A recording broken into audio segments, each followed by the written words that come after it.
questions for everybody to be able to, so these are really good questions for people to be able to have the answers to, and the whole point of recording these is so as many people get to hear the answers as possible. So we've had some questions about the meters and organising for them to be converted into kindness credit meters.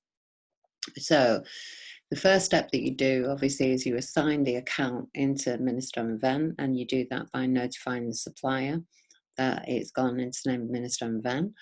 Then you go on to the Kindness Credits website, onto Universal Law Community Trust, click Kindness Credits page, and scroll through there. And obviously, depending on your area, if you can't find anything that's in your area, you can press one of those buttons that is there, 1, 2, 3, or 4. What you're actually looking for, you're putting in your 5 hours, first of all, in order for you to be able to use that site. So you're going to use that page anyway to add your 5 hours. And what is it that you want? I want a gas and electricity engineer to come out to this address to sort my meters out for me. And that we get that then obviously at our end, and we can then connect you with the relevant party who's offering that in your area. Now, if you haven't gone out into your community and talked about this or promoted it or rung your friends up or talked to anybody else about it, there just isn't going to be anybody in your community who's going to do this, first of all, because they're not going to have understood or comprehended what it is that's going on. So in order for us to be able to go to our community at all, we have to first share this information into our community so that other people can get their heads around it, and then you can go to them. So the kindness credit claim form, list it on there, what it is that you want and where. We covered this the other night on the kindness credit, on the second to last webinar, about why you fill your kindness credits out and form and in that why and why in that way. So you're actually putting down what it is that you want. Where am I? I'm here. There's my postcode, and that gives us the information that we need to fill these little boxes of data with, instead of you giving that information to a Crown copyrighted corporation company. Which is how you actually sign your consent back to yourself, bit by a little bit. So at that level, what it looks like in practicalities, obviously, is that you've gone, what you can see, right, okay, at some point I'm going to need a gas and electricity engineer. I'm at some point going to need a mechanic, a roofer, a builder, a dentist, a vet. So, and I already go and I already pay these people to do these things anyway. So I've got a plumber. I've already got my own database. I've already got my own community around me. So it's not like you've got to go and find these people, because you'll have already been using these people, because these people are the community that we're talking about. It's not something that's just suddenly going to, a new bunch of people suddenly arrive. It's the same people who were doing that job anyway. They're just doing it for less of their sweat equity. They're doing it to cover their liabilities in this, and you're helping them to relieve them of that indebted mind. And through that exchange is how you end up having on your little website that we talked about the other night, actually create your own community trust website and put all of you, like Cara's done. She's gone and created a network hub, an online hub, and connected the people together like that. So she's grown her community exponentially because she's applied herself and gone, right, okay, if I was working for a corporation, or I was doing the job that I used to do, which might have been marketing or sales or teaching or whatever it is, I'm now just going to apply all of those skills to this. And what is this? It's you extending your kindness credit account forward that is exemplified with this mindset and a clear comprehension that, first of all, that is settled, and the standing that you've got in there, meaning that you're actually standing surety to somebody else when you do that, so okay, the electrician, like we talked about before, the gas engineer, they just want slave tokens at this point. Okay, it's just exactly the same process to introduce it, whether it's a gas engineer or a plumber or a banker or whatever. You'll get a better response from the electrician and the gas engineer, of course, than you would from the banker. However, it's what you're doing is you're making their 5 hours cover all of their liabilities, like we talked about the veg box 5. Let's talk about this particular incident on Monday. On Sunday, we'd gone and we talked about it on Sunday night and ordered some food for somebody in the community. And the arrangement was that they would go, so we ordered it online. You can phone and pay over the phone. And so Minister Emmervan went off to pick up the food and do the exchange. So he took the kindness credit note off the bottom of the claim form and he wrote the equivalent of kindness credits on there. So it was 60 slave tokens worth of kindness credits, which you come to that amount by simply dividing it, the slave tokens, by 8. And he wrote that onto the promissory note, onto the kindness credit note now, and off he went to pick up the food.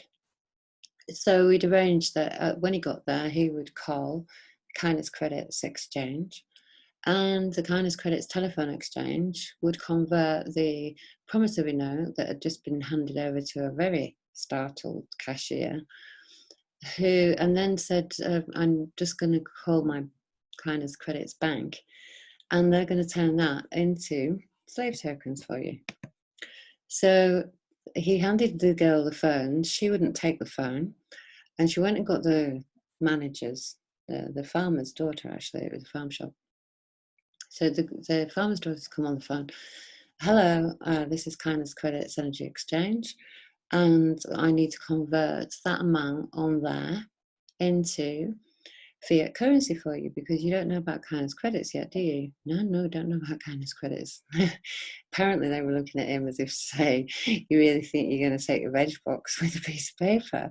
Well, actually, what you're actually doing is you're showing it's actually the belief what that piece of paper is and whether you value what that piece of paper represents or not.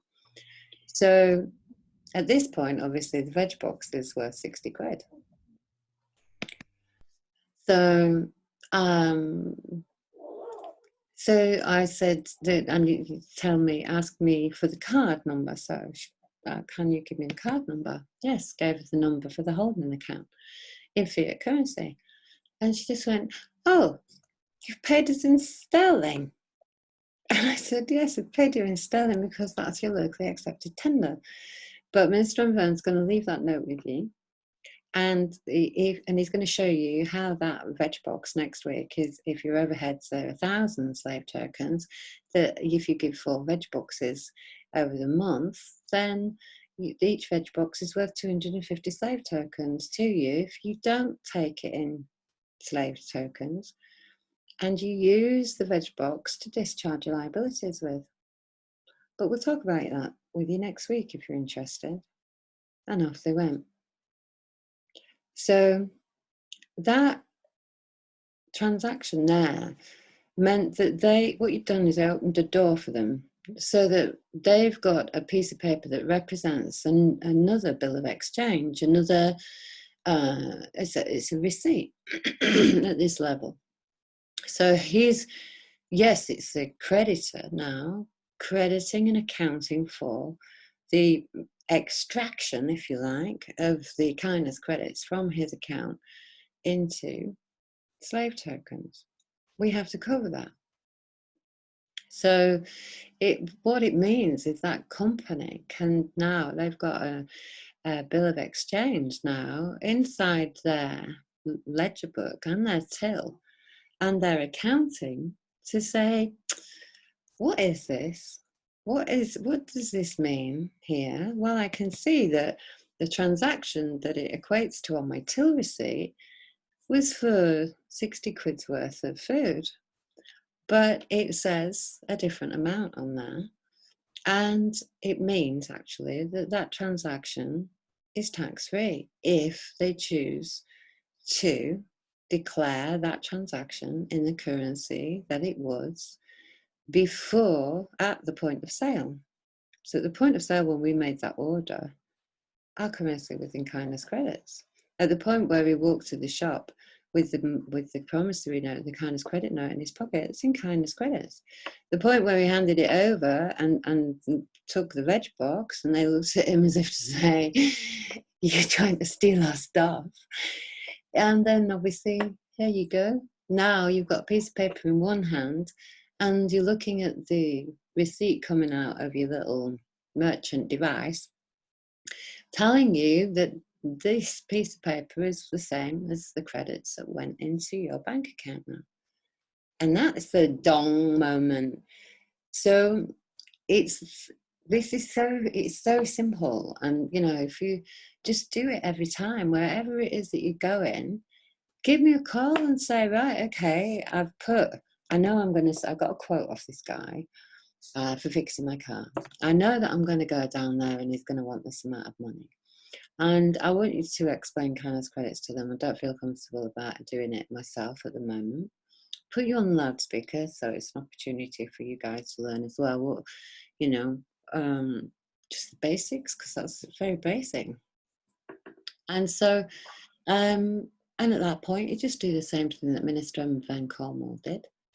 And you just say, I'm just putting my bank on the phone to authorise the currency exchange, the kindness credit energy exchange. Why? Because he'd exchanged his kindness, his energy, into the trust, and the trust is standing surety to him. He's got a requirement of needing organic food, and there you are. There's the books that have stood surety to you for us to be able to introduce the next guy, the shop. And then the supplier of the shop comes in, and the chain's being broken all the way along just because you took one piece of paper into a shop and somebody, or a rock, even better with a rock, can't believe their eyes when they see you give them a rock. You're going to give me that? Of course I am. It's my share of the planet and its resources. Is that not enough for you? And that's it. So it's about forging your own path through this.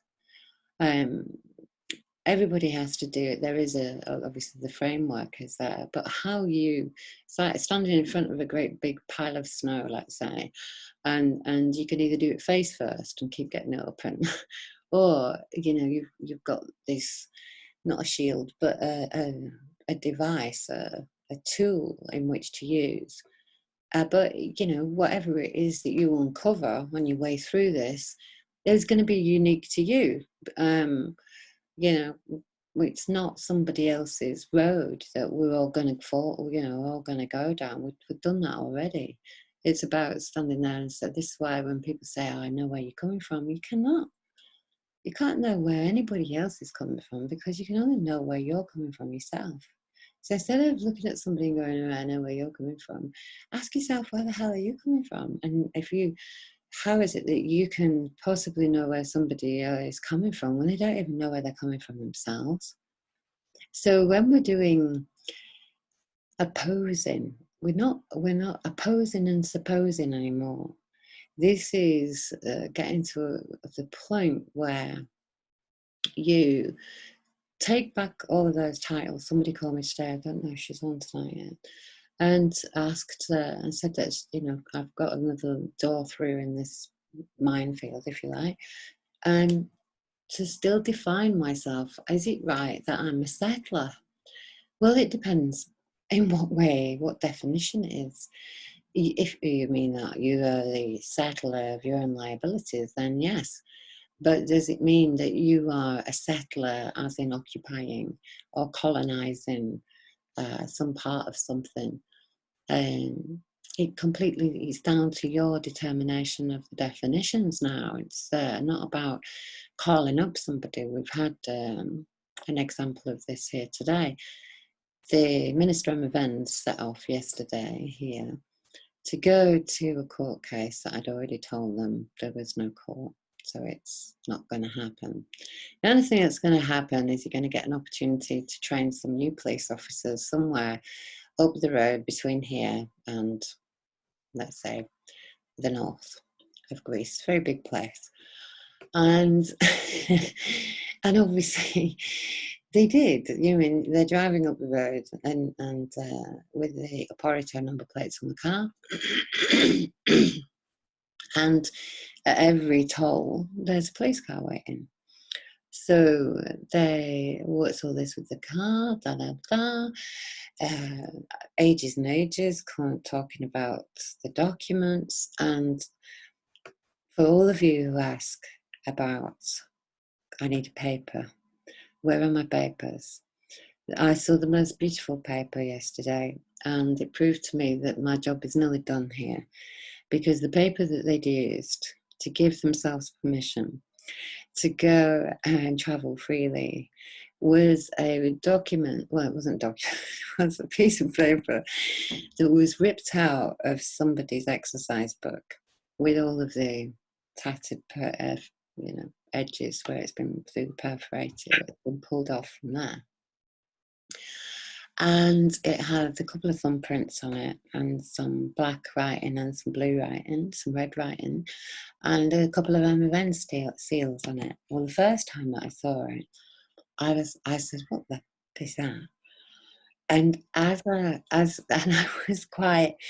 There was a part of me, which is this conditioned part still, which is still, even though I talk about it to you, like, you guys, about, don't give it any value. Here I am looking at, horrified at this piece of paper that he pulled out of his pocket. And I said, I was quite, well, I don't know what the word was, but I was quite, it's indefinable what the feeling was. But slowly I came to start to laugh and laugh and laugh, because that is all any of us need. We talk about make the papers yourself. So this guy, he's a great guy, and they all are. Then they've gone, and we've got two types of people at the moment. We've got the people who don't believe it's true, so they don't try. And then we've got the people who are doing and still can't believe the proof that's around them. It's like, I can't believe my eyes. So we need to put these two bits of ourselves together, and because it's like the mind's over here and the body's over here, and it's putting these two things together that you have to, at what point, how much evidence do you need to see around you before you start thinking, actually, all of the things that I thought I needed to have proved to me were already all around me. Proof of what? Proof I'm not a pink elephant. How can I prove you're not a pink elephant? You want me, and not only that, you want me to prove I'm not a pink elephant just by saying, I'm accusing you of being a pink elephant, which is the opposing and supposing, the presuming. It's like being, well, that's why you're guilty until you prove yourself innocent now. It's the same as, I can just point the finger at you like so many people do without any evidence and, without any valid claim. And then we've got the people who are practicing this, and, they've got a paper in their pocket they've made themselves, set off. They've got their number plates and their own number plates on there, and their trust in themselves to be able to do it to whatever degree it is that they believe that they can do it for. But then in the back of the ego mind is a little voice saying, it's not really true, you're going to get into trouble, you're going to lose your car, you better take your diploma, your driving license with you and have it in your pocket just in case. So just in case you need to fuck yourself over, really. So that's what it is there for. So here you are in your complete state of, I'm Minister of Event, I'm exercising my rights, I can go exercise my rights, travel freely, but better keep that in my pocket. So the universe obviously then manifests an opportunity for you to trial this out. Are you really Minister Van, or have you got a diploma in your pocket? So one of them was Minister Van, no ID, nothing at all. Treated him like he didn't exist. Didn't actually speak to him, had no mask on, screaming at the other guy to put his mask on because he had it around his neck. Because you can see there's still lingering doubt that actually everything I'm saying is true. You can't be waving your coronavirus immunity record around and with a mask on, can you? It's like going in there with your birth certificate and saying, "This isn't mine. Why are you holding it then? Are you not the title holder in due course if you're holding that?" "No, it's not mine." Oh, well, so what happened then is at the point of giving up, peacefully surrendered the diploma. Now, I had been told that there was no ID involved in this matter from 2 years ago, so I was quite surprised that there was still a diploma lingering around that could have been peacefully surrendered. So the police, after lots of umming and ahhing, now this, bear in mind, this is the legal fiction title that has already got a 6-month suspended sentence from an incident from last week against it, and an incident with an expired gun license. So technically, he should have gone straight to prison, shouldn't he? Because there he was. They said, if you're on bail for 6 months, and if you do anything in the next 6 months, then you got to do 6 months. He should have gone to prison then, shouldn't he? But he didn't, because he's got a red paper. And even though he peacefully surrendered the license, the policeman just said to him, "We're keeping this for 6 months." And he's like, "No, you told me you just needed to use it. So you just needed to use it to give me paper." And so I'm listening to this story, and I was just like, "I can't believe that you." But I didn't contract with them. But you gave you okay. The fact that you've got a diploma on you, better that it's peacefully surrendered. So the real Minister of Ven, the Minister of Ven who just sat there in his complete universal state of being, he obviously just said to the guys, "Let him have it. It's his. It belongs to the employees of the corporate state. Are you Minister of Van, or have you just peacefully surrendered your driving license?" Now, at the point where that driving license peacefully surrendered, should have had commercial papers, shouldn't he? Should have had commercial insurance, and he should have been prosecuted for not having number plates, commercial plates, because now he's supposed to be in commerce. What do you think he got? Nothing. Got his keys back and told that there was no court. All the courts are shut, and it would be better for them to go back to where they came from. Now, at this time, I'm obviously, I don't know whether you know, but I live opposite the police station. I've got an eagle eyes, bird's eye view, let's say, of our boys in blue. And, doing a big blue asset management assessment, and they're very good, I have to say, they're very good around here. And Chief of Police has come out of the back door of the police station, and I didn't know at this point that they'd been stopped. I already told them that they were going to get stopped, but and he, as he climbing over the railings, he got his foot stuck and he nearly fell over and turned around, and as he's kind of stumbling over, turns around, looks over his shoulder, and I'm just standing in the window waving at him. I never thought I would say this about anybody who works in the police force, but there are people who know what it is that you are doing. They know that you're there for the benefit of everybody. They know that it might be a private club as far as kindness credits goes, but it's an open door policy and everybody's welcome. So, they know that we've gone and we've helped the people and stopped the banks and all at our own, not expense, but because it was you never, expense implies a loss. And you never lose anything when you've invested your energy in someone. It might not look like, it might feel like a loss when you're standing there looking for the thing that you expected back in return, and it doesn't manifest in the way that you projected or assumed it would. But you can guarantee that that surety that you've put out there to cover somebody else is there for you exponentially once you've started to put it out there.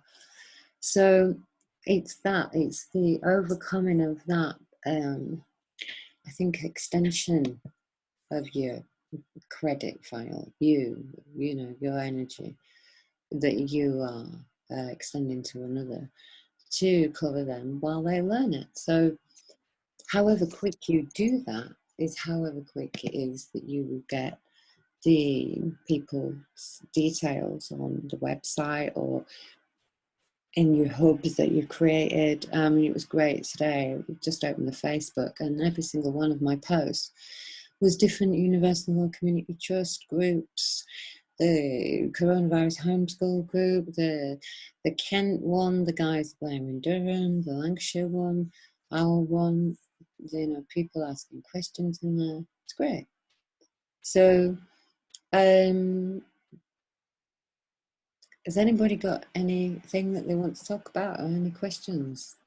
Yeah, can I ask a question about that whole process? In order to discharge all liabilities, you do your 5 hours. Is it only after you've done your 5 hours that you can start discharging your liabilities in this way, or is that kind of go hand in hand? Yeah, it goes hand in hand, doesn't it? It's if you look at the website and the kindness credits, see, the first button is add my 5 hours. What is it? If I was free of all my liabilities, what would I love to do? Well, I'd love to teach children how to paint horses. Right, okay, well that's my 5 hours. But and there's things that I've been doing that I didn't really want to do, that now I don't have to do anymore, because I was only doing it to cover all of the things that I was using 55 hours of my energy for instead. So you've got all your energy back in your hands, as you know. But we're not creating anything at the moment. There's no manufacturing going on. There's no export. There's no output. There's just I stillness. guess the question I was asking was, does the 5 hours need to be signed off before you can claim your debts and reclaim or discharge your debts and liabilities? No, Or I thought I'd answered that. You put your 5 hours up there, and if somebody, I don't need a dentist. Well, maybe I do every day, but I need organic food every day. yeah, So everybody's equal, aren't they then? So because the organic food is, without it you're going to die and you're going to be really sick. So the people who create that or facilitate that are equally as important as a dentist is to you if your face is hanging off with pain. So that's why. But at the same time, I'm not going to need a dentist every week. So somebody doesn't have to exchange your energy. You just need to put it in there. It's like a timeshare pot. You know how timeshare works? okay, because the way I feel, I'm willing to do whatever it takes to create this new paradigm. And if that means sharing the knowledge with other people, then that's what it means. If it means looking at manufacturing industries getting off the ground again, and inventing new ways of developing the internal combustion engine, I'm happy to do that as well. The ideas are endless that I've got. So I don't even know what to put down as my 5 hours, because I'm willing to do whatever it takes, to be honest. Well, first of all, let's look at what we all need as a community. Like I said, the most important thing, and loads of you are like, I'm not going to get my hands dirty. Your hands have been filthy in commerce, and our souls are a bit dirty too. So from it, so it's that we're washing. The most important thing is the food. And so if we can get our act together and help these farmers, go to the farmers and go to these farm shops and give them the remedy first. Here we've got a team of people here. They've all put 5 hours in. I was thinking about this today. 77 million of you. How many man hours is that? 5 hours a week. You could build empires with that. Look what they did. So you need to organise in your area. What is it that you want to see? Make a project, get somebody to come, say, right, I want a permaculture specialist to come. What you have to do is assess your asset. You are Big Blue Asset Management. Your share of the planet's resources back in your hands for you to decide what you're going to do with them.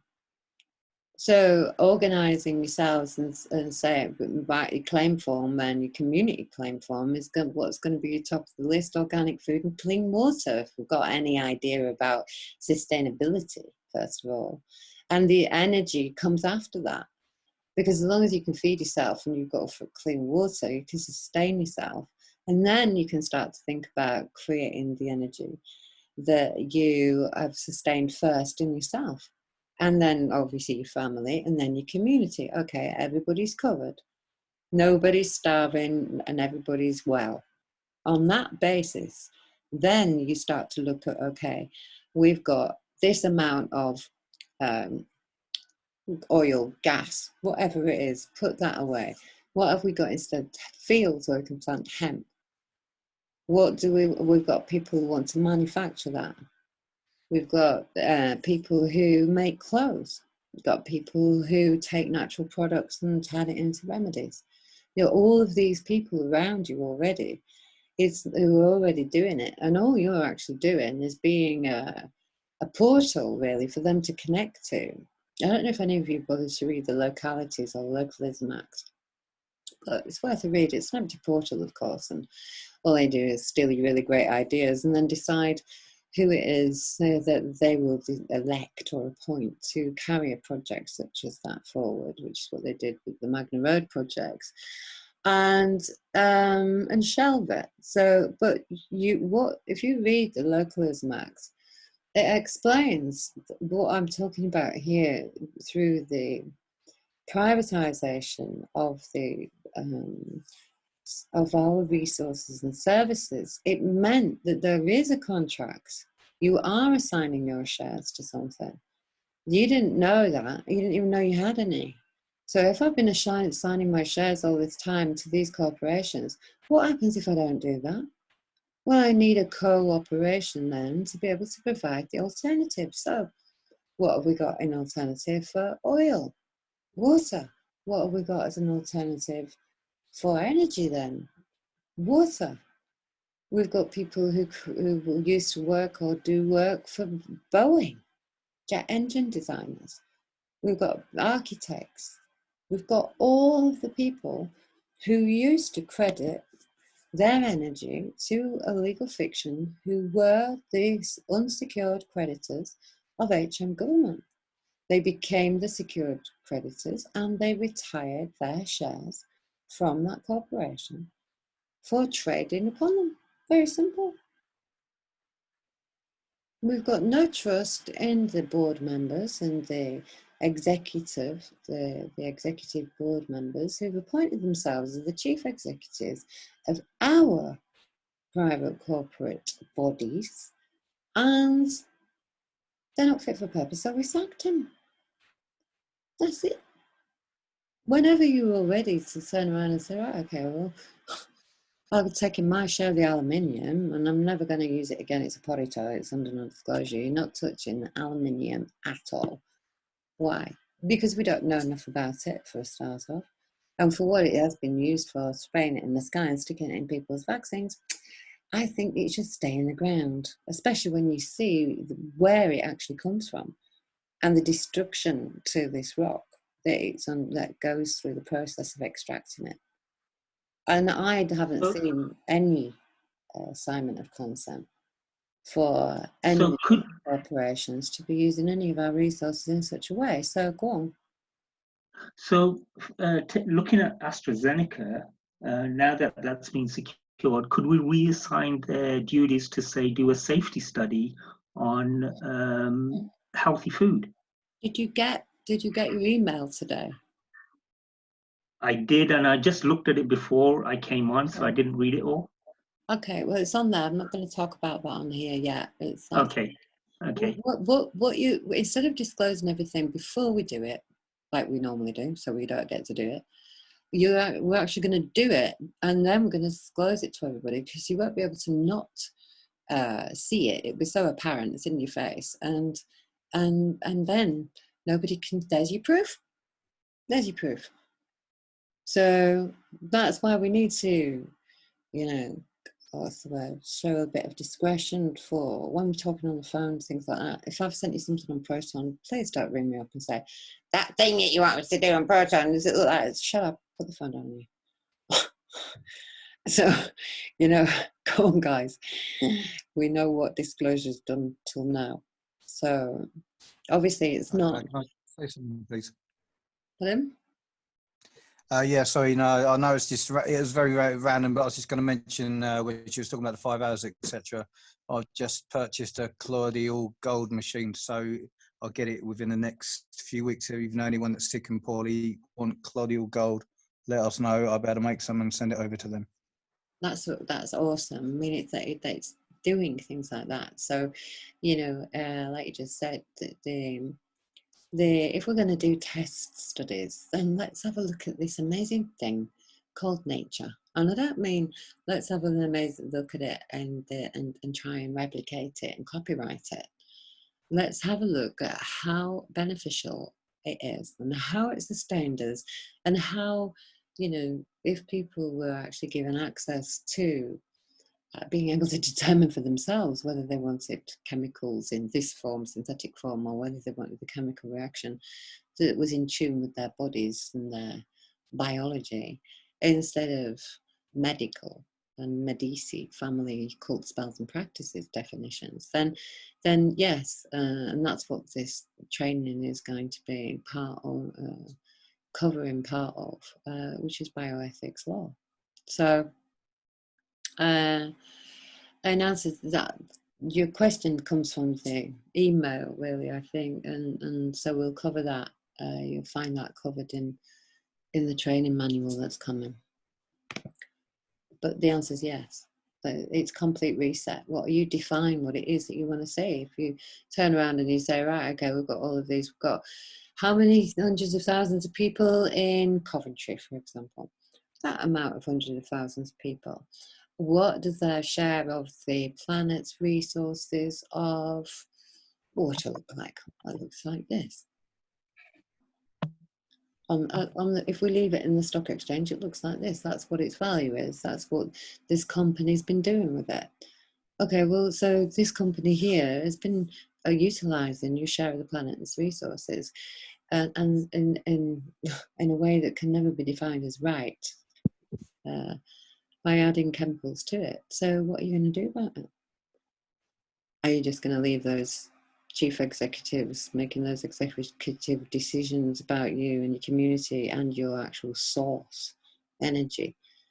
Or are you going to come together and act as one and really settle the liabilities that your inaction has caused by granting and assigning that job to a bunch of psychos, really, is that all we can say? So I've got to define that. And it's our psychotic self that's done it. Because we didn't have an imagination about, first of all, how could it possibly be? And I didn't really want to bother my pretty little head with those things when I could have gone and stuffed my face full of Botox instead, or drank myself stupid under a bush somewhere. So, you know, we had to wake up to what the hell it was that we're crediting first before we decide whether it's something that we want to still contract with. So, and the idea is you've reserved your rights from contracting with that load of whatever that is, and driven your own market, got your people together and said, what do we all want? Are we all right with this? We want to talk about democracy. Well, it looks like this. It looks like going amongst your community and saying, what is it that you want, door to door? And yes, it's like, oh my God, now you're not working for a company. Now, you know, you've not got sales targets to hit. Now there's no, you know, sales pressure. You go in and you're speaking from your heart to people. There's no script really for that. You go in and you're speaking from first-hand experience. And that's why everybody says, oh, I'm going to put my 5 hours down teaching somebody something. Do it yourself first. And it might be that because you did it yourself, you've got another skill that was waiting for you to release yourself from this mental slavery, to realize inside yourself. And you're much better at doing that and growing food. And I come to this field every Thursday, and I'll tell you how I ended up in this field every Thursday. Just that. I ended up in this field every Thursday because I discharged my liabilities. And I do this in exchange. So here's some veg box. Do you want to know how it is that I did that? Come back next week, tell you how I did it. Do you put your 5 hours in over there on that bit of this field, and you can do it too. Now what have you got? You've got a community project with 2 of you. You only need 5 people. You should see what 5 people can do with if you just focus 5 minds, 5 minds that get this to the degree that they get it. Whatever, and you'll see what the degree it is that they get it to, depending on their output. What is it that they export?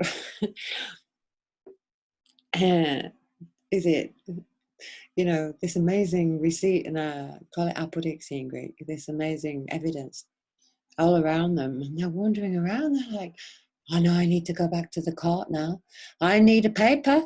I need you to write a paper for me to go to the court, and the court stamp the paper and say they recognize it. I want to pull you and shake you at that point, but I'm trying to be kind. So I'm not going to punch you in the face. I'm just going to say, let's go to the court, and you can ask a question. What is the question? The question is what I put on Facebook today. Do you have a right to use something that doesn't belong to you? That's it. Can somebody capitalize on my rights if they're reserved? I can't imagine the judge sitting there saying, yes, you can. You can use somebody else's copyrighted material. What's that going to do to Adidas? What's that going to do to McDonald's? What's that going to do to the secured party system? Even that title needs to be obsolete, never resurrected, because I am the secured party creditor, but I need you to give me a stamp to say that's true and I recognize you too. Welcome to the club, buddy. Show me your diploma. Who are you? Oh, the whole point, and this is the level that we're at with this cognitive dissonance. It's like, wow, I can't really believe that. First of all, it's always been me that's been screwing myself over. I've been blaming everybody else except me. And it's quite difficult to stop doing that. And when you realise it is you, then off you go down that rabbit hole. And any time you can think the worst, berate yourself for the guilt of what you didn't do, or what you should have done, or what you could have done, but you would have, should have, could have, but you didn't, and that's it. And the reason why you didn't do all of those things that you think you should have done is because you needed to do the things you did to get to where you are now. And so that little trip down that rabbit hole can be very brief. Come back out. Okay, know what it looks like in there. Do I want to go down there? No. Do I want to use it as a testing ground to see whether I've got the ability to pick my thoughts and determine what thought I pick even?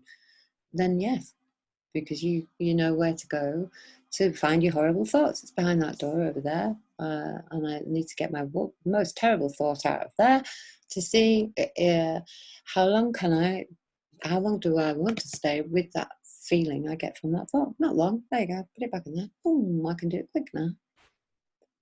So when we're talking about the mind, I'm putting it together with the body. That's what they've done. They've separated your mind from your body and disconnected us from source, because we're multidimensional things, and 3 dimensions don't come anywhere near it. When you get to your indefinable state, And you start to find peace there first. Go to that point where you have to stop thinking. I had to stop thinking about stopping you lot thinking today. That was a great one. That was a new one for me. And so there I was hanging on my sign that says stop thinking in my mind, and it was static. I had to wait. I had to wait just to stop thinking about stopping thinking. It's not my job. That's your job. And really, it's just creating a space in between this chaos, if you like, of this babble mind, where you've got a platform there where you stop projecting just for a second, and leave it, as long as you can, and start to experience that feeling of not thinking. And then when you've got that space in your mind, that's when universal law steps in. So if you're in a situation of chaos, of stress, of things that you thought you didn't want to see, just take a step back and say, right, okay, I'm manifesting this. I'm creating this because there is something that I need to see. And allow the space that thing that you need to see come, instead of you projecting, this is what I need to see. Or even worse, this is what I know I'm going to see. So you're taking the mind you've already become aware that we don't know what it is that we're actually bloody doing with it, and going, oh yeah, my mind says this is what this means. So I've already projected, this means this, so that means that's what I'm going to see next. And so you've already stolen, really, the universal opportunities of what could come next by predetermining what is. And so going through these steps, yes, okay, we talk about them being, these are my debts. These are your little thoughts that you've got. These are your little beliefs. I believe this, put it over here, don't believe that anymore. I used to believe this. I used to credit that belief with my thought. Boop, over there, discharging it. Am I evicting the thoughts from my mind, or am I discharging them? Am I quarantining them because they're possibly infectious and they might affect the rest of my body, and put them over there and quarantine them under the heading of coronavirus? It's trying to infect my mind. And that really is what the coronavirus is. You know, these places we talked about that are actually perpetuating the fact that we've got the antidote to coronavirus, okay, and a vaccine, and Pfizer now, or AstraZeneca. Well, first of all, AstraZeneca or Pfizer or GlaxoSmithKline, many of these companies that would like to make such claim, in order for you to have been able to create the antidote, first of all, you have to have found the coronavirus and isolated it and then extracted it, and then created the antidote from there, which means you've got it. It means that you are facilitating first the fear, really. So if it's true that you have got a vaccine for that, then, I mean, we've shown you our coronavirus, we've taken it around and shown everybody that this is what we extracted our antidote from, and it's caught and it's secured. Where's theirs? Where's your coronavirus? We're going to have a look at it. We're going to make sure it's obviously carefully contained. And what we've seen of their health and safety so far, there's a lot to be desired. I mean, if this thing really is on the loose, and the only thing that they, can come up with is a method of protection is a face mask such as that, then I think they're telling you that they're not fit for purpose. I think they're actually exemplifying the fact that you simply cannot trust us. We really do not know what it is that we're doing. And there is, the show actually is to wake you up to the fact that you can't pretend that we've got any authority over you anymore. Because if you're prepared to accept this as having the representation of you and any authority over you, then, you know, that's why you stood in a queue outside the poisonous shop in the pouring rain, suffocating yourself, wondering when it's going to happen for you to go and inject yourself with a load of aluminium that nobody's got a right to pull out the ground even. So when we talk about a secured party, the restoration of rights is underway, whether we're comprehending it or not. You know, the earth's restoring her rights to contract with us. And whether, you know, those people who are going to do the job that they came here to do, which was to protect and take care of this amazing place, whether that's even true, whether that's why we came here, or whether we came here to parasite off it, it's up to us to decide whether we're a parasite or not, or whether you're a benefit. Are you a liability or are you a benefit? Are you a debtor or are you a creditor? Are you making pathways into settling those debts that you created through indoctrinated mindset, or just the love of convenience, or are you just compounding the problem with your existence? That's the choice that we've got. So, what have we got here? Michelle, you're asking some questions in the chat box. How did you find out about us? I was on Twitter and I saw a chap called Sasha Stone share a video of you speaking to some police about a chap that they were holding called Minister Imoven for driving a vehicle. And I was listening to that conversation, and there was something in your voice that just made me want to find out more about what was going on. And I guess we all get led down the rabbit hole, whatever you want to call it, in different ways. And for me, I gave birth 10 days before they declared the first lockdown. And so for the first couple of months, I wasn't able to go and register the birth of my newest daughter. And I started learning loads of stuff and came across all kinds of things about birth certificates and all of that kind of stuff. And so that's kind of my inroad. But I found you originally through Sasha Stone. And yeah, I think, oh gosh, I feel like a little baby soul, and I can feel all of my neural pathways in my brain unraveling. So I tried to kind of find the words to ask the questions that I actually need to ask, but in really practical 3D terms, what I'm really looking for at the moment and my way into all of this, I guess, is knowing what to do for my children. I've got 2 homeschooled, home educated children, a 10-year-old and a 13-year-old at home.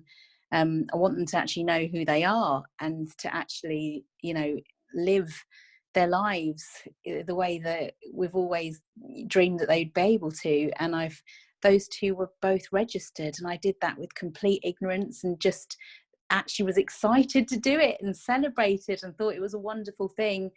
And now I have a baby who's just coming up to a year old, and I'm getting all the letters in the post saying if you don't do this by the time she's a year old, and there's going to be consequences and all of that kind of stuff. And I'm just not really knowing how to even navigate or where to start on this journey. But I'm feeling the pressure of the old system kind of telling me what I'm supposed to be doing, and just not feeling like I'm very well equipped to know what I'm supposed to be doing instead, if that makes any sense.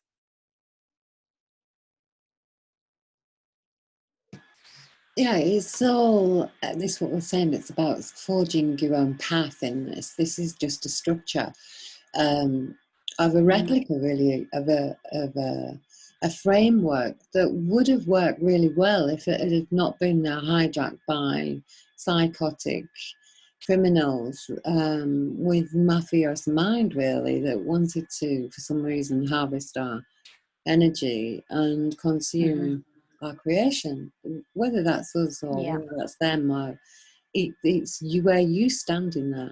Obviously paperwork wise is what we're saying. You know, I've got to the point where I've, you know, said, make your own papers, make your own trust. This is just this is something that I did for myself, and found that this worked so well for the system to cease to exist, because I'm not so much the paperwork side of it, but the just the feeling of it. Like you said, there's something in somebody's voice. There's that vibration of truth that comes out, and it speaks to that part of you that is the you know, like the receiver of the truth that we've all got. And so they've used that, the people who've manipulated that trust, that's the feeling that you get when you trust something. And so it's that they've spoken to and corrupted. Now, as far as practicalities go, with you've already done what it is that any mother could have done, which is to not feed her child to Kronos, which is the story of the Greeks, which is what we're actually doing. The birth certificate represents the sacrificing of our procreation into a system where that child is always going to be a debtor. Now, the documents that you'll have, they actually say it's normally 42 days or 42 weeks that you have. Now, I know here you can't get married. The mayor's driving around without a number plate on his car because they can't issue a license to anyone because it's secure. It's been secure since 2019. Over there with you guys, it's very difficult to go and get any kind of license, or any kind of even make a registration. Now, the documents say you have to register your child. Okay, I've registered my child, just not with you. Where have you registered your child? Can't tell you. It's under quiet title. It's that simple. If you don't, they are depending on you, peacefully surrendering your child as collateral to them. Otherwise, they can't take the child because they're not taking anything. That's why their conscience is covered. They're actually coercing you to commit universal law and then prosecute you for breaking it. That's the twist that people don't seem to get. Children safely without them coming and doing anything horrible to us, basically. Right, it kicked me off there, and it usually kicks me off if we get to really succulent bits. And the succulent bit was that they are there to prosecute you for breaking universal law. And the administrative system is like the temptation. Here you are, having the dangling of the carrot of really what it is do you fear not committing fraud on your soul more than you fear committing fraud upon your soul?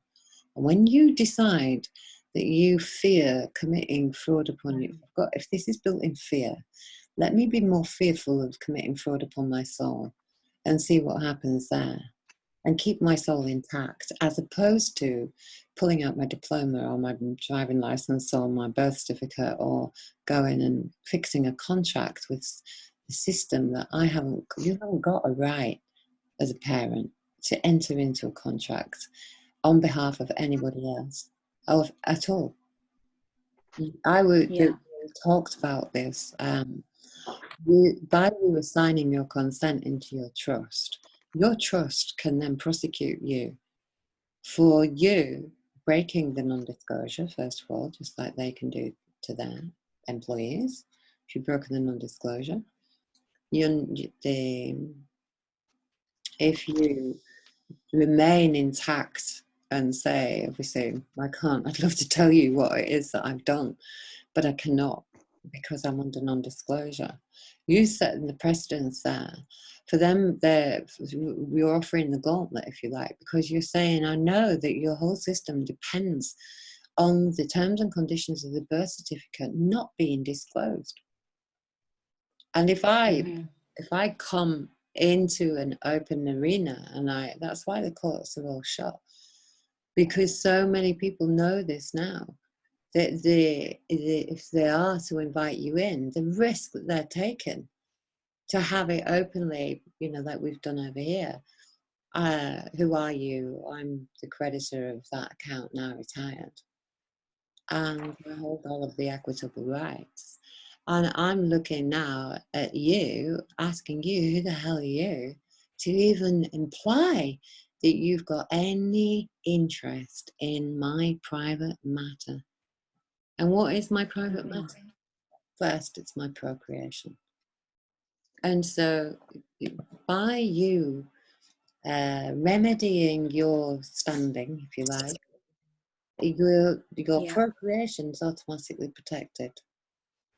Now, the live-born records, you can use a live-born record instead of a birth certificate. So nobody at all has ever come up with one reason for being a benefit to create a contract through a birth certificate system with a private corporation. Okay.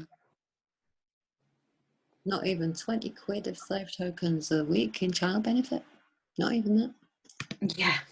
Yeah. Can I ask a quick question? Quick, yep, please. See if I can get my head around this. Okay, so it's almost if like, so there's universal law, and I'm becoming more and more aware of it by the day, and it's like it's such an amazing, beautiful, free feeling. But on the flip side, they also have to play by it as well, and literally all they're doing is a game of manipulation to get us entangled in it. And when we see the game, we no longer play the manipulation, and we literally take our freedom back. Is it that simple? Yeah, it's that simple. Just because it's you that creates the non-fiction. The fiction can't create, can it? It's fiction. You have to grant your creational potential to that legal fiction for it then to be defined as, oh, that's what you meant. It means that we could do this with your share of the planet and its resources. Well, what happens if I don't do that? That's all.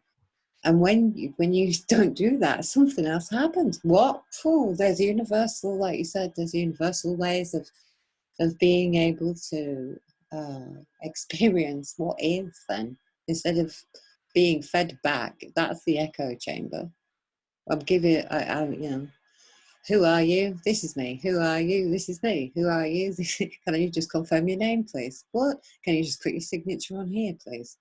Can you just sign your life away and your rights and give me your children, please, is really what I'm saying.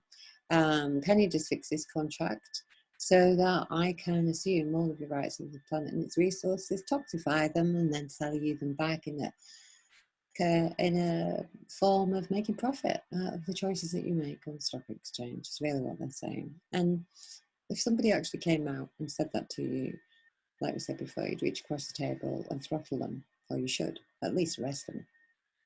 So, you know, putting this into practice and just doing that. What if I don't do that? What if I say I'm in a swim event? What happens then? Whoa! And then come and tell us what happens then. It's, you know, so many of you are doing it, and the energy's risen to such a massive degree. I mean, it was tangible. It was an actual tangible thing last night. You could feel it.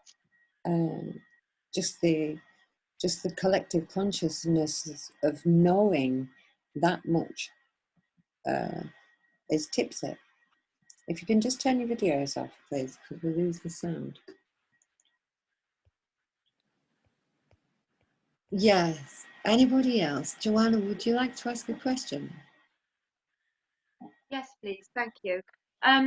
So what I've been doing since I joined ULCT is I've been speaking about this to people, not trying intentionally to promote it, but because it's in my heart and I'm quite passionate about it and I need to get it out. So I've been talking to people about it, and I think I'm doing really well. I speak from my heart, and I really enjoy explaining, you know, what it is, and you know, about you and everything. I really love that.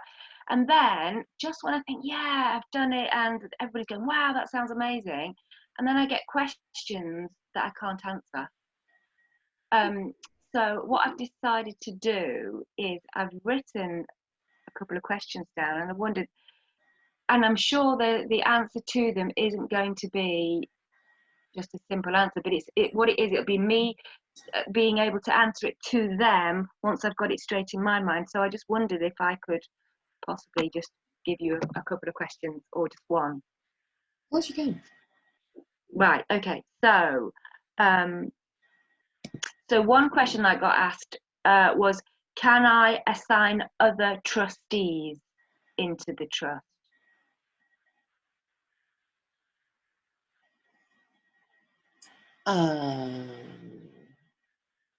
You can't assign somebody.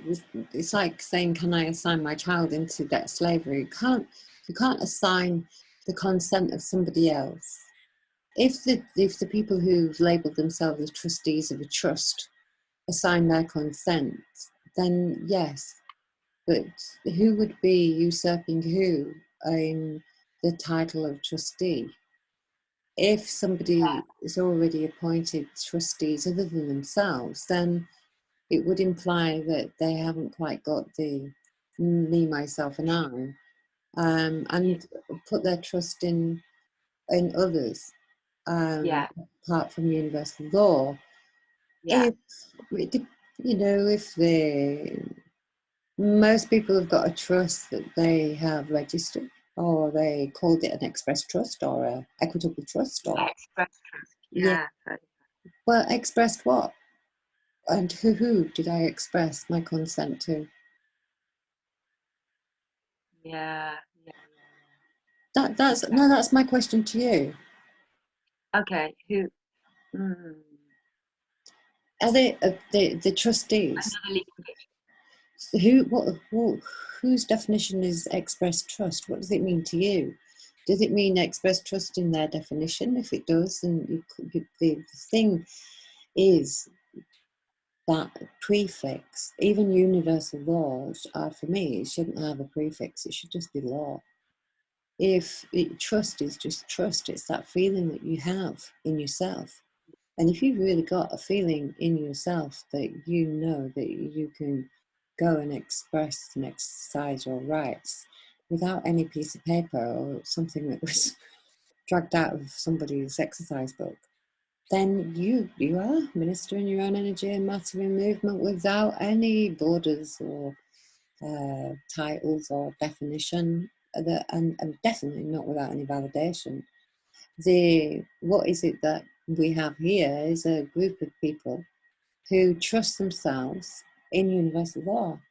And so when one of us stands up and says, I trust universal law to stand surety to me in all matters, and I'm keeping myself and reconfirming that if I need to anybody who might like to imply that I'm not standing in universal law, then if I go and I give that away to somebody else, then you start getting this, well, it's your fault it didn't work. I've assigned my consent to you. I can't trust you. You should do this. Why haven't you done that? And what you're doing is you've created another governance. Yeah. So I think. Go on. I think what I'm doing, I think I'm either talking to people whose heads are still stuck in 3D legal registered trust, minds, or I'm not explaining it right, because I think what they're getting is that I'm signing everything over to you personally, and that's not how it is. No, that's right. And I think that's why they're saying you need to get other trustees in there as well. So I think that's where, so I'm taking on their fear there, and maybe not wording it right, because I'm still at the very, very beginning of this. So that's answered it perfectly. I got that one. That's wonderful. Thank you. I've just got one other. Okay. So something else that probably came out of somebody else's fear mind is, can I in any way set up a trust? I feel daft now asking this. I set up a trust bank account to put my current slave tokens in from my current salary slaving job. You can do whatever you like, but look, this is self-determination. You know, like we talked about with Minister Emma Venn, who pulled his diploma out at the point where your imagination reaches its limitations. That's it. You know, if you can only imagine a mechanism for you to be able to utilize being their definition, i.e. a bank account, trust bank account, then you go through the process of what it is that they will require you to do. You have to register your trust. Then it's defined by them. You have to notify the legal fictions. You have to notify them of what legal fictions have been used, the trustees. And there you go, putting all of that wonderful trust back into a credit file account that belongs to them. So that's why we have your own currency. As far as having a trust bank account, the story that I told at the beginning, we could only do that because people would put their trust in, I'll put 2 kindness credits in here for an ebook, or I'd like to help people with the slave tokens that I haven't spent on gas, electricity and council tax, and I'd like to put it in there so that when or if we get people who need assistance for that can benefit the community as well at the same time, by that liability that he's got needing food, we created a benefit out of it instead of compounding the guy's liability. If we were talking about profit, we profited and we gained from having kindness credits exposed to that person over the counter in an organic veg shop who'd never would have even given it the time of day if it had just come across on an email. There it is, face to face, in my face, kindness credits. So by putting our foot in the water for that and saying, right, okay, well, here's a couple of quid for a book. And then the ebook really is then standing surety to, it's there in the pot and can be taken out of the trust account. You've got your own trust account. Do you trust putting your slave tokens in there and seeing them turned into kindness credits? That's the first step after you've trusted yourself enough to assign the liabilities back to yourself and say, I'm Minister Emma Venn and I'm going to discharge these accordingly. And so you've done your assignment of consent, and then you're in a position where you've got your energy back. Now, what am I going to do with it? Am I going to go and put it back, create another account for the system to launder me through with a bank account inside a trust? So, am I just going to use one? It's like having, I just turned the internet on here and I was like, my God, how many Wi-Fi's bombarding us? Why have we not just got one and we all use that? Or we all wire our to one, receiver that's in a frequency that's not killing us. So,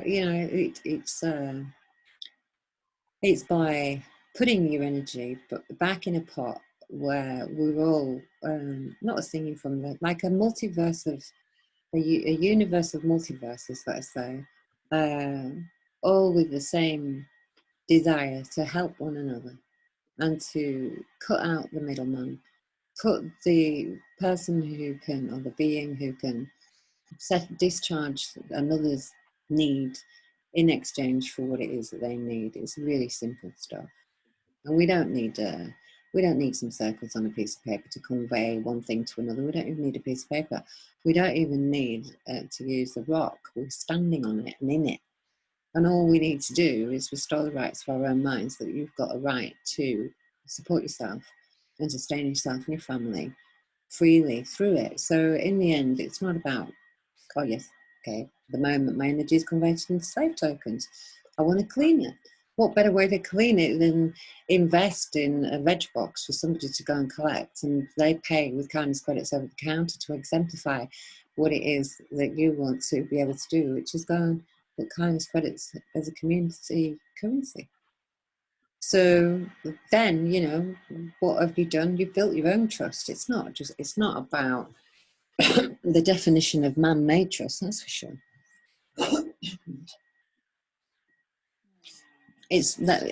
We allowed that structure to be defined, and then obviously we allowed capitalism, commercial commerce to be committed upon the rights. That's secured now. We all said we didn't want that anymore. Look what it looks like. We haven't got any rights because they've all been capitalised upon because we all love profit. So instead of, in practical terms, instead of me having a trust bank account where my current household bills would come out of, I would discharge my household bills using the system, you know, like the trust administer event system, and then I wouldn't need that bank account in their system anyway, would I? No, For those bills, my direct debit. They don't exist anymore, do they? They don't exist, exactly. It's your trust in the truth of the matter being that your share of this planet and its resources includes water and gas and electricity and even food. Yeah. You know? Yeah. And so why would you have to buy that back? In reply to what you said, that you discharge them, it's your 5 hours that discharges it. You're saying, right, okay, that if my outgoings are £1,000 a month and my veg boxes are 60 at this time, how many customers do I need? 16, 17. Okay, so if I give Minister Event all of my liabilities written on the back of this promissory note that they gave me last week, and I leave the 60 slave tokens in the holding account, then my veg box just became worth 250 quid a week instead of 60. That's I actually use them. Sorry, that's kindness credits. What did you say? Yeah. I actually use Trinity Farm anyway. Great. And I had to speak to them today, and I said to them that, can you change my account to Minister Event? And she says, oh, we've got loads of Minister Events. Tell everybody we'll have as many of you as we can have. She was really pleased and interested. So, but because I've already got an account and I've changed my name, does that make it different? Am I doing something out of the system there? No, it's if you place your order, so you know how much you spend on veg, don't you? Obviously, an average week there anyway. So if you said to me, right, I'm going to I want to show them how simple this is. The idea is that we go as a collective, but even if it's just one of you showing this to somebody, I don't care how many calls I get in a day to do this. I'm more than happy. Just go there, and if you're going to pay them cash, put the cash in the holding account, or take the cash with you and the promissory note, the equivalent in promissory note. So divide it by 8. Let's say it's 60 quid. So you divide it by 8. And you write that on the promissory, on the kindness credit note. You give them that. They look at you like, oh my God, we've got another Minister of Event here. And what are we going to do? And you say, give me that back. Give me that back. And you write the receipt then. 1 kindness credit or 10 kindness credits, whatever it is. For 60 slave tokens. And you give them the 60 slave tokens and you give them the receipt. And you say, you see how easy it is? We've been trying to tell you this. Or we do what we did on the phone, and you put it in your bank account, you sent it across instead. And you say, right, okay, here's kindness credits exchange on the phone. They're going to give you the account number. They're going to give you the bank card. And the kindness credit note is there in front of you. So now you can see that by magic, those credits that are there on that piece of paper suddenly appeared in your fiat currency account, and there's the receipt coming out of your merchant machine. Yes. Were you on the beginning of the call when we went through that? I was, but I keep getting lost. My brain's a bit, well, anyway. Yeah, I just keep getting lost. I can feel it, but my brain can't logically make sense of it. It takes me a while. then. Well, when did you go to Trinity Farm? Yesterday? I spoke to them today. Right. When are you going to pick your veg box up? I have mine delivered. Why don't you go to them and collect it then, so you can speak to them face to face? Yeah, I'm happy to do that. Yeah. That's great then. So, and you only need me at the other end of the phone, and I can explain it. And you just need to cut the promissory note off the bottom of your kindness credit claim form. We'll go through how you Right. fill it out. In the top Yeah. left-hand corner, you put the date, then the amount, which is divided by 8, and then in the right-hand corner, you can put your thumbprint and your M of N seal, and then you write across the front, pay the bearer, whatever it is in kindness credits. And the IBAN number on the back, on the bottom, which is the holding account. And Yeah. you can go and give them that, and then do exactly what Minister Van of Cornwall did yesterday. And we converted that into kindness credits. Sorry, And how will I have paid my veg box fee into the holding account? no, you can stand there with the cash, can't you, if you want to, and do it that Yes. way.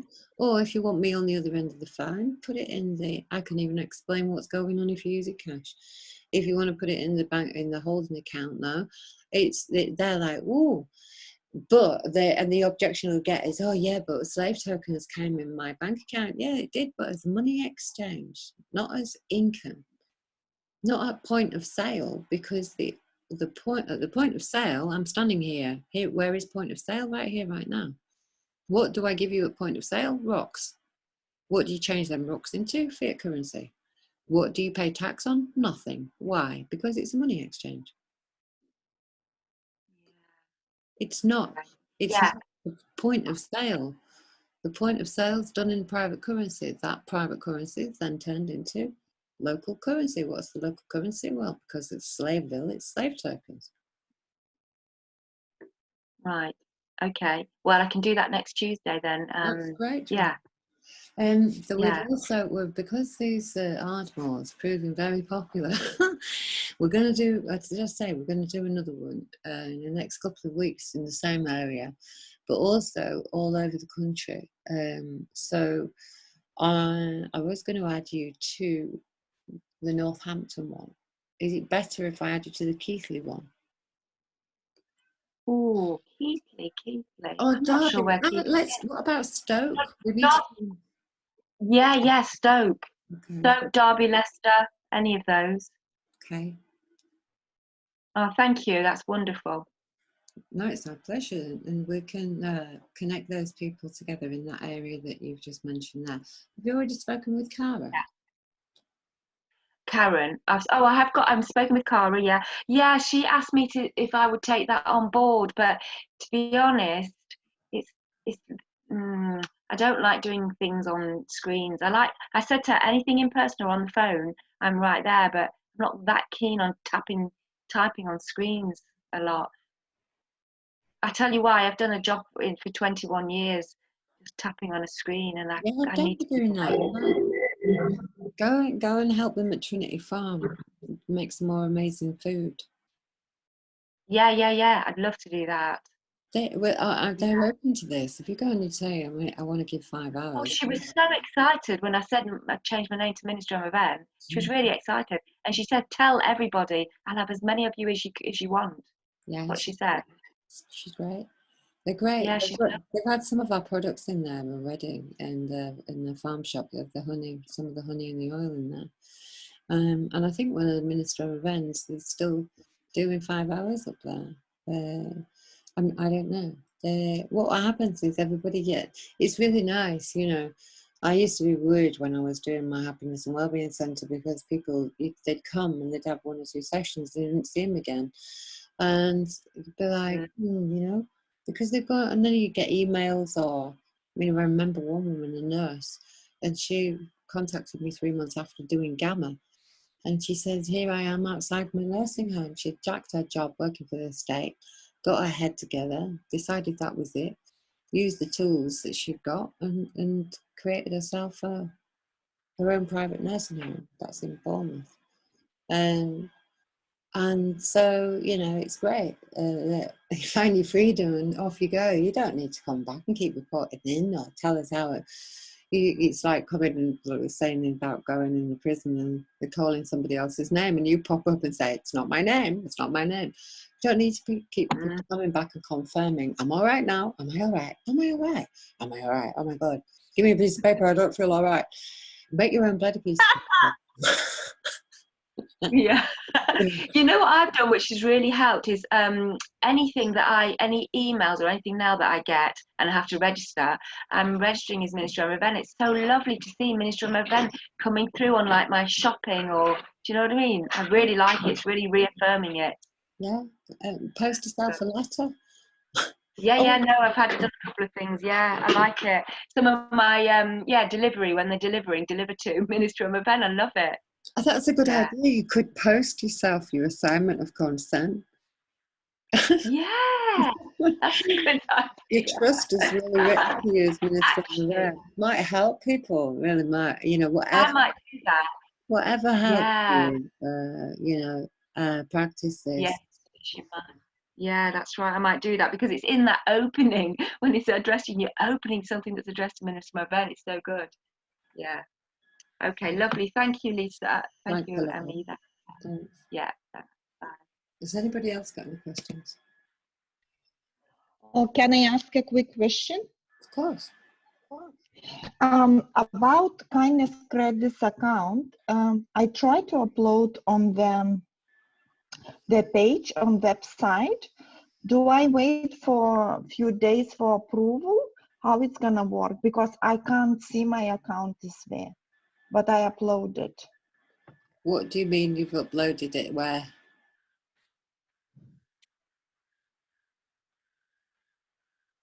Are you there? What do you mean you've uploaded what? Where? I went and I pressed the button at your 5 hours. Mm-hmm. And I put my account number and I put what I'm offering. Yeah. And I put exchange because I'm not exchanging. So I put my account number exchange, my name, I put MON and what I'm offering. And I press convert to kindness and it says it's been sent. Well, and it will have been sent. That's and there's thousands of you to add to that page. So you have to bear with us. What I've been doing in the background is connecting. Okay, so I'm in a process, so I need to not to worry about it. No, don't worry. Okay. You'll see it up there, or you might even just get an email with somebody saying, "Hi, this is me, and I've been giving you 5 hours because I've been looking to do an exchange with somebody who's offering this, or I've exchanged with this person. Are you interested in exchanging your 5 hours for this? Or would you just like to get together and have a nice cup of organic coffee and we can talk about organising veg boxes?" Yeah, I need to get to these veg boxes because I'm looking at our organic suppliers. But like you said, if I give you a call on a spot, because I'm still very new, I don't want to make a kind of confusion to people. I'm still learning, listening webinars. Okay, listen to the webinar about filling out a kindness credit claim form and why. And you're going with your order to them. Yes, you've already placed the order maybe online or over the phone or whatever, and you're going to collect it. But what you're doing is you're taking the accountability away from Crown Corporation, and you're accounting for yourself in your own currency. Whether that shop wants to know or not, you've done what you need to do to keep yourself out of commerce, and that's all that matters. That is very simple process of filling out that piece of paper or taking a rock in your hand and exemplifying what is it for? What does this represent? It represents a veg box. Well, okay, at that point it represents a veg box. But what does the veg box represent now? Well, sustainability, sustenance, health. Well, do we put a price on that? 60 slave tokens? No. We're in abject poverty because we put a value of slave tokens on something that's going to sustain us. These people who are producing the food are the most important 5 hours, really, because without it, that's it. And everybody, if we don't do this now, we're going to find that out. So it's not so much of, just go down to the supermarket and spray everybody, even at that point. It shouldn't be at the supermarket. It should be in the fields growing food. And if I'm going to stand in line anywhere, let it be, standing with my friends, waiting to go and sit down at the table with my community to share the food and feast together while, we talk about ever universal chit chat. And manifest what comes next to the collective. So, it's up to us as to whether we see the same thing tomorrow and the next day or not. And don't be fearful of it. You've got a lot of people now who are in, ministering event stages and then some, even surpassing themselves and they don't even realise they're doing it and still looking over their shoulders saying, please can I have a piece of paper for that thing that I just did that I don't quite believe? From who, you lunatic? So, it's so beautiful, all of it, because in every unique way of everybody coming to this and saying, this is what I want to do, this is what I want to see happen, this is my energy, and it's incredible what we really are, all free, the free energy party really has got a completely new definition, and it's making things happen in communities where kindness is the benchmark, so brilliant work, all of you. Thanks. A quick question, please. Yes. Without doing anything stupid or getting myself arrested, and I know we keep talking about the Minister event, and I completely get it. Where I am, just down the road from me, there's like this pub, and I'm not saying open it to get drunk, but it's completely abandoned, and I just look at it and like all the grass in the back, and I'm wondering, is there any way we can kind of go there and start digging up the land and growing stuff on it without getting taken away? Yeah. I just need the longitude and latitude. That's simple, because I don't. It's been boarded up, so I assume I don't know what's happened to it, but well, let's find out about it. We don't want to be going and causing people liabilities, you know what I mean? Yeah. So it is important to do a bit of homework in the background. But it all comes back to the Vatican claiming it as Bonaventure in the first place, and then the Queen sticking a lodial title on it that ended up in this way anyway. So it really all ends up being very easy to knit it all together. But like I say, at the same time, we don't want some poor guy turning around and going, "What are you doing? That's my asset. That's my right of use." And so if we don't want a reputation of people, being more scared of us than looking like it's us doing a land grab on them. We want them to realise it's us helping them to prevent a land grab from being enacted upon them. See, I could contact the people that previously potentially owned it in the fictional character and just explain the situation. They might be up for it. I don't know. I mean, if it's that simple, I mean, there'd be nothing more beautiful than, digging up land and growing veg for the community. I mean, people might see me as a bit of a hillbilly, but, Well, it's better than being seen as a debt slave, isn't it? I always compare it to that. It's the biggest insult you can give yourself. Vatican debt slave. You poor Vatican debt slave, or incapacitated legal minor. I find if you call somebody that, it's quite shocking.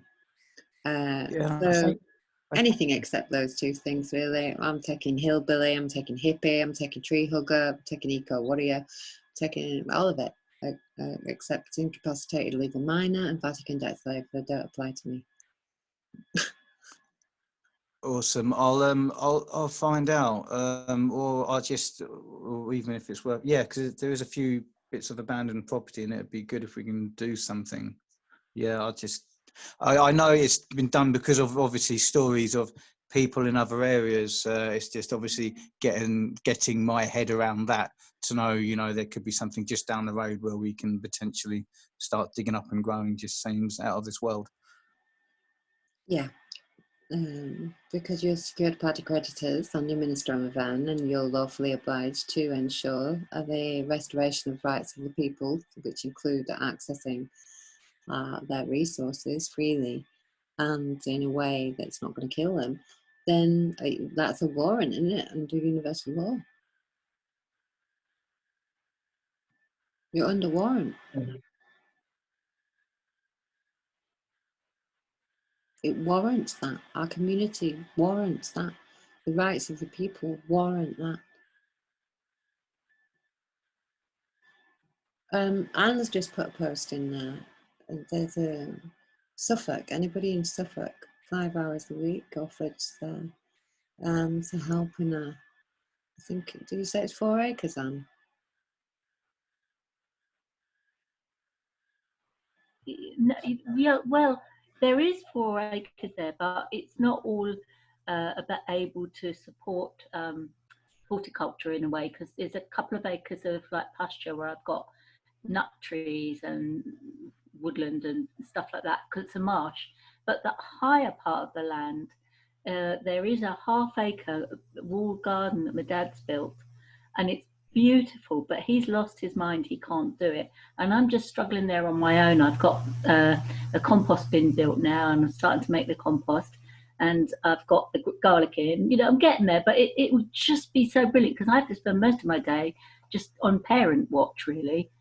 So it'd be really good if someone else could come. Even I could even accommodate somebody, you know, for an overnight or something, if they felt the need to do that. And I'm more than happy to teach them all I know about fruit and veg.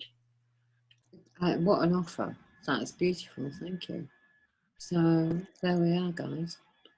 I don't mind. I've just checked. It's about 3 hours away, but I can head down. I don't mind. I'll obviously do more than 5 hours though. Point is going down for 5 hours, but yeah, I'll put my name down. Just not this weekend, guys, because you know we're all so we know what's happening this weekend. They're opening all their shops, aren't they? All of these people.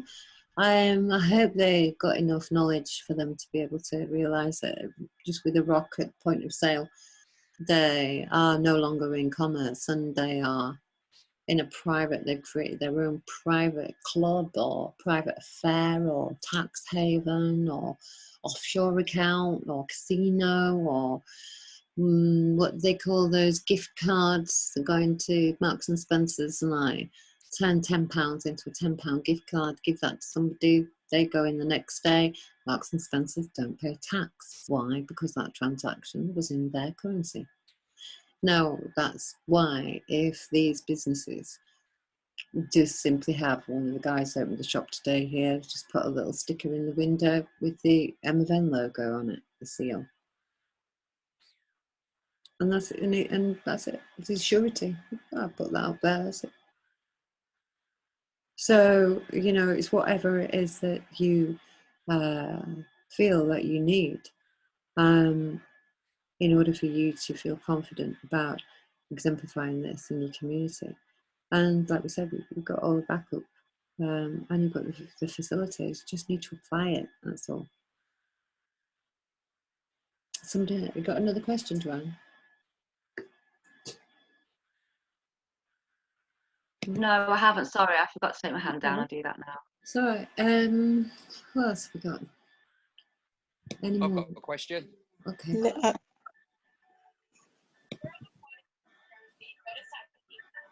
Lovely then. Norda, are you going first? Sorry, Sharon. Norda got you first. I don't mind. I wanted to know if we can put NHS England on notice. They already are. Are they already? Yes, they've been on notice since they hijacked my daughter, and we're just waiting to restore the rights with the amount of people that we've got. Okay. What about the advertising agencies for the government? The advertising agencies, Mm. all of The them, advertising. everything, every no thing, every legal fiction, every corporation, every account, every bit of collateral that they implied was secured by them or came from the securitization of that they claimed was secured by them is secured. Okay.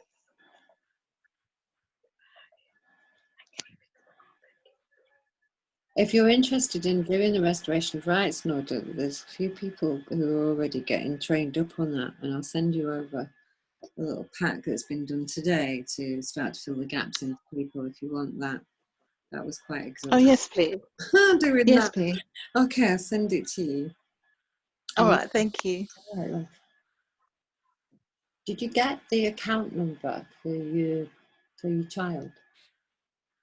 No. Right. Do you want to contact House Hamlin for me? Okay.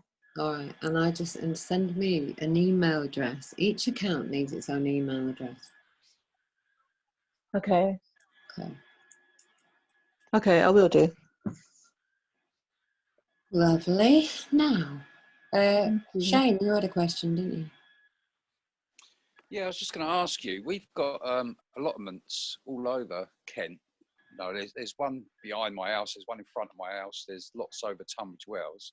I believe they're owned by the council and they're rented out to general public as such. Is there a way of taking these over? Well, he's not taking these over. You're restoring the rights to them. If they've been left unattended or abandoned, what a lot of the time the councils do is they say, oh yeah, they've been rented out and all of this, and then they actually go down as abandoned property or that it hasn't had any use of it for 10 years. Then they put in light industrial, and then they can build houses. And that's what their dirty little scheme of the land grab goes like. So. They are in use. I mean, there's lots of people on there. I know quite a few of them that are growing their own food on these allotments and stuff. I just didn't know whether it'd be a good idea to approach them. Well, it is, and explain to them that the restoration of rights, they could surrender their contract, and the right of use of that contract would imply to discharge the charges against state and government agents thereof, in particular the account held against the council, and they wouldn't have to pay any rent. Yeah. Okay, that's my question. Thanks. Amon, have you got a question? Yes, can you hear me okay? Yes, how are you? Mine's a simple question, by the way. My wife and I were sending our utilities and stuff away. Can't hear you. Can you just move your mouth to your mic? Yeah, okay. Is that any better? Might have to shout. Is that any better? A bit better, yes. Right. Okay, just a minute. Very, very quickly. I've had a name change. Can you hear that? Yeah, I heard that. Some of my bills are in my old name. So with the assignment, do I have to include a deed of my name change with it as well? Do two, because they've made two accounts. You've been given them a double whammy. So just do them in both, so that you're completely disconnecting from both of those legal fictions. Right. So the assignment that I have currently is the one that's been in my current name of Ammon. Prior to that, it was a different name that I changed because of certain things, obviously. So do I get do I get you guys to send me one of my old name, or what do I do? I think you're going to have to put your question in the chat box because I can't hear you properly. You keep fading in. I'll do that. Okay, I'll do that. Put it on an email because the sound's really bad. Okay, thank you. I mean, the answer to your question there, Charm, if the children are under 18, it is just for accounting purposes. Yes, they do. You just make Proton email accounts. I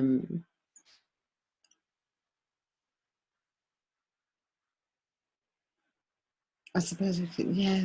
You need each account number has a Proton email address. That's it. It's like the documents. You're getting your documents sent over to you. The TR1 book, the TR1 form, there's even an example of how it's filled out. Please don't, as long as you have filled it out in exactly the same way that the template is given to you to use as an example, don't come back to me and ask me to go and have a look through it and tell me, because you're actually asking me to check my own work. If you can't determine for yourself that that there is the same as that there, then you shouldn't be doing this.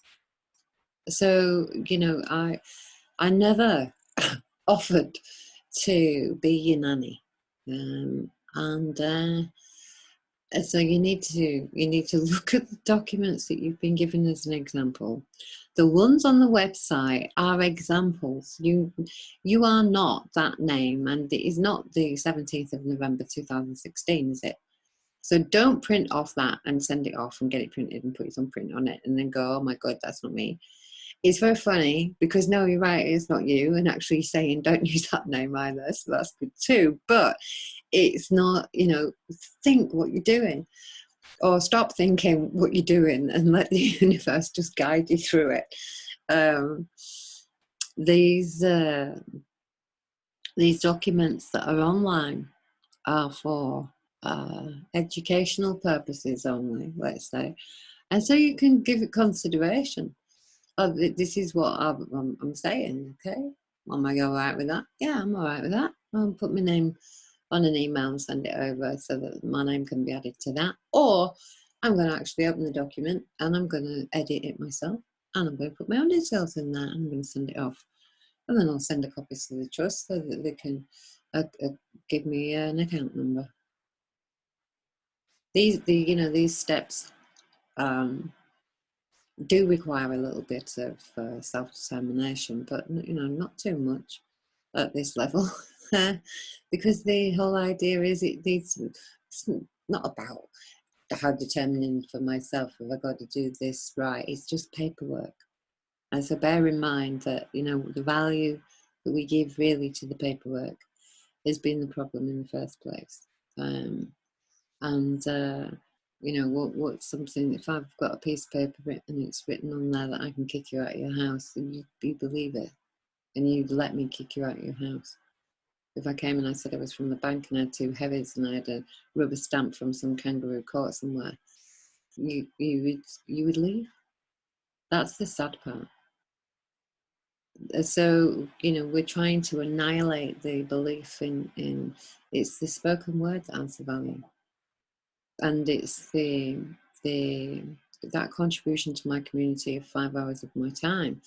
This is why it's that way. If we would, over the years, people have said, you know, you should be charging people for this, and you should be making them, you know, we even said when we put them online that if somebody didn't take the 5 hours and use those 5 hours, then your account would be, there was a condition on it, and it was terrible. So no, we're not doing that. If we're taking, if we're all people who we profess to be, that want to help one another, then we shouldn't need the carrot or the stick. We should just be giving it anyway. So, you know, the hours, you stop counting the hours. Makes me laugh when people say, well, what am I going to do for my 5 hours? You're gonna live, first of all. You're going to live free of that slavery. That's what you're getting. Now, putting 5 hours of value on it, or okay, in exchange for my freedom from this mindset, I'm now going to ask, where do I get my kindness credits from? You're it. You either can't credit kindness with your energy, or you don't. And if you're going to come and say, well, I'm going to put a limit on there of 5 hours a week, you know,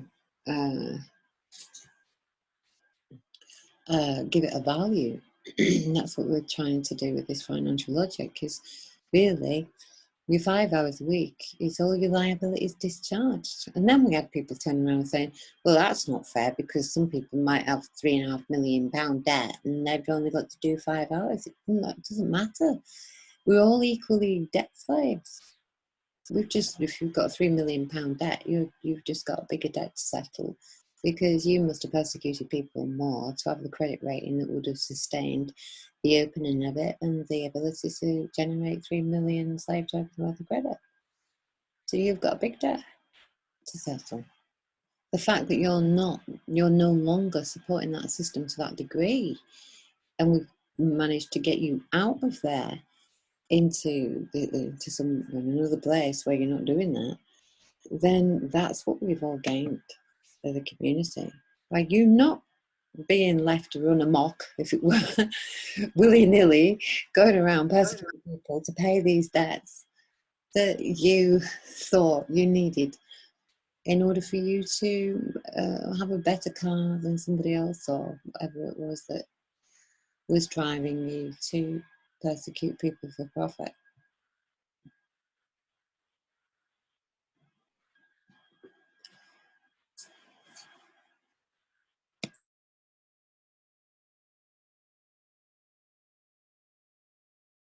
Has anybody got any more questions? I've been doing some homework.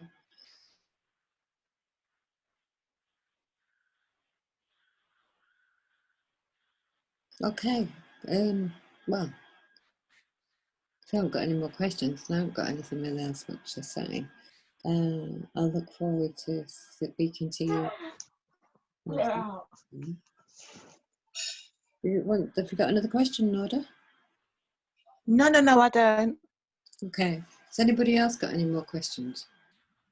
Yes, I do. Oh, love.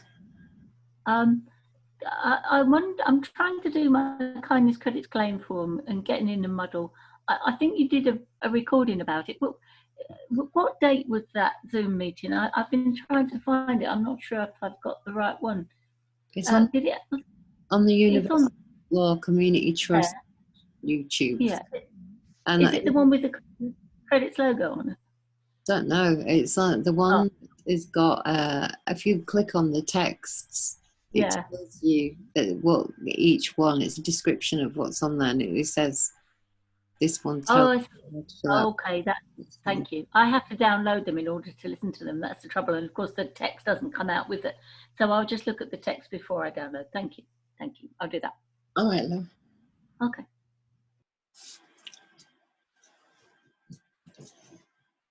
Okay, I'm going to stop recording then.